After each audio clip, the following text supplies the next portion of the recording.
Hello, everybody. Happy Monday. So, as we slowly start integrating back into life after this whole pandemic, I'm hearing from a lot of people about relationship issues that they're having. And I'm hearing things like, if only she would do this differently, if only he would be this way, then everything is going to be better. And so, that's why I wanted to dive into this particular topic on why your partner is a problem and 3 tips to change them. All right, so I know it's a very unusual way of looking at things, but stay with me. I'm going to sprinkle these tips throughout as we go, so stay till the end. And before we get any further, I'm doing a free 5-day boot camp on relationships starting in June. So please sign up for that. And it's free and it's going to be very, very, very valuable. All right, so my name is Padma Ali and I help stressed out overachievers find their true self and create the impact that they want. So today's topic, I'm going to address 3 main ways to change your partner. So have you noticed that most of the issues between couples happens in 3 main categories, just as 3 main topics, okay? Money, intimacy, and communication. Anything that goes on in a relationship can be classified under these 3 main topics. And so what I'm going to share with you today can be applied to any of these 3 topics. So the fact that you're here today tells me that there is something that you're looking for. Maybe you're having trouble with your partner. Maybe you're having some issues on these 3 main topics. So stay till the end and listen to these 3 tips. It's going to be life-changing.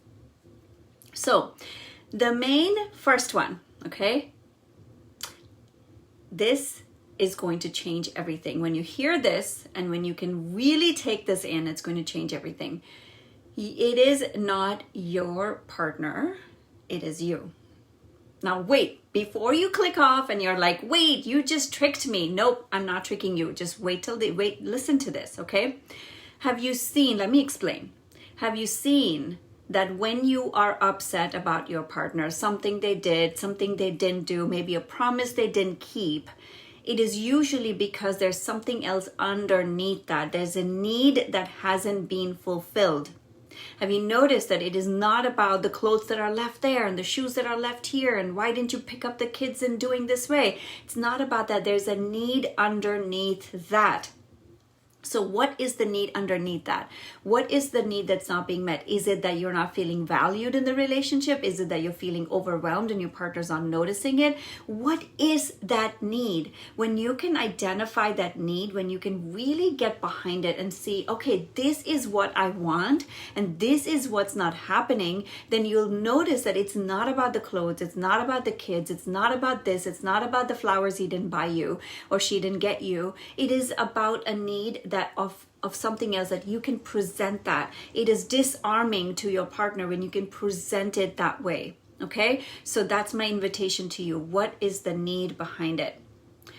Let's go on. That brings me to tip number 2. This is, again, very important. When you can start to uncover this, it's going to make a huge difference. So before I go on to that, let me share a little bit more about this. Have you noticed that whatever we do in our relationship is something that we have learned?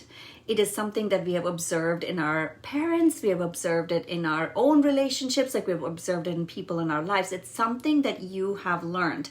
And when you can see it from that place, you can decide whether to keep doing what you're doing, if it's working for you. If it's not working for you, then you have an option to change it. But it's bringing that conscious awareness to what is working and what is not working. So let me dive a little bit deeper into that.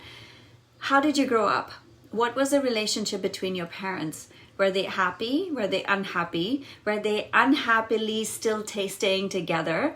So notice, okay, when you can start to see that, when you can start to notice those things, you will see that there's a story behind it. Unconsciously or consciously, you've created a story, and that story is driving a belief of how you show up in your current relationship.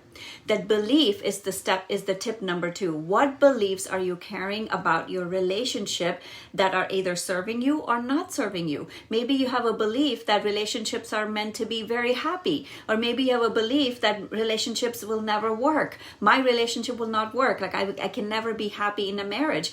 Who knows, right? Like, I want you to uncover those beliefs. So that's number 2. All right, now let's go on to the third tip. Third way to change your partner. Let me share a scenario about this before I go into it. A client once told me that he was very upset. We got very resentful because his partner refused to come to an appointment with him. Refused or didn't show up or something happened, I don't know. But it brought in a deep sense of abandonment, but he wasn't aware of that. What he was aware of was more the resentment, like, oh, she didn't come. I asked her to do something and she didn't do it. Can you relate to that? Can you relate to that disappointment, right? Oftentimes we feel upset because we're disappointed. That's an expectation not being met. He didn't say anything to her. The resentment kept continuing, but the way their dynamic worked was they both shut down. They did not talk about it. Fast forward a year later, they're living in a loveless marriage. Is that you? Can you relate to that? Or maybe you have more explosions between each other. Like, this can play out in many different ways. That's why I wanted to show you. It's not just about angry explosions or not, or like it can be, sometimes can be like shut down, right? That's another reaction, the form of reaction. So that's the thing. But what happened was a loveless marriage. But here's the thing, the resentment and all those feelings of disappointment, everything has a vibration, everything has an energetic imprint. It leaves an imprint in your system. That resentment, that disappointment left an energetic imprint in him, which meant every time he had an interaction with her, he would look at her from those glasses, from that lens of like, oh, she's doing that again, right? Isn't that what we do? We have a story we create and then we look at everything from that story. So here, and then it leads to disharmony and more. The impact of that can be very detrimental. It can make you sick. It can lead you to having more discord in the family. It can lead you to lack of peace. So many different things. So tip number 3 of how to change your partner: communicate. So many things can be prevented by just plain old communication. If he hadn't attached any meaning to the fact that she didn't show up and asked her why she didn't show up, share with her what was going on, things could have shifted right then and there. So let's recap. 3 ways to change your partner. What is the need behind the upset? What is the belief you're carrying about your relationship from your past?